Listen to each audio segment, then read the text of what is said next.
আমি শুধু বলতে চাই, গাজীপুর মহানগর বিএনপির দায়িত্ব থেকে আমাদের একমাত্র চাওয়া হলো এই গাজীপুরের যে হারানো ঐতিহ্য আমাদের, আমরা এই গাজীপুর সর্বোচ্চ ভোটে অধ্যাপক এম এ মান্নানকে নির্বাচিত করে আমরা ধানের শীষকে বিজয়ী করে আমরা আমাদের দেশনেত্রী বেগম খালেদা জিয়াকে আমরা উপহার দিয়েছিলাম এই গাজীপুরবাসী।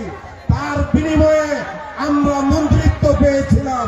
বাইরে আমার আমরা আপনাদের কাছে আমরা আবেদন করব, আমরা যেন সেই হারানো ঐতিহ্যকে ফিরে পেতে হলে আবার সর্বোচ্চ ভোটে এই গাজীপুর থেকে এম মঞ্জুরুল করিমকে ধানের শীষকে বিজয়ী করতে হবে। প্রিয় বন্ধুরা, আমি একটি স্লোগান দিব, আপনারা সবাই আমার সাথে ধরবেন। ভাইয়েরা আমার, মার্কা নাকি? মার্কা নাকি? খালেদা জিয়া, তারেক রহমানের, অধ্যাপক এম এ মান্নানের, রনি, গাজীপুরের এই কালদাবাসী। ধন্যবাদ সকলকে। আমি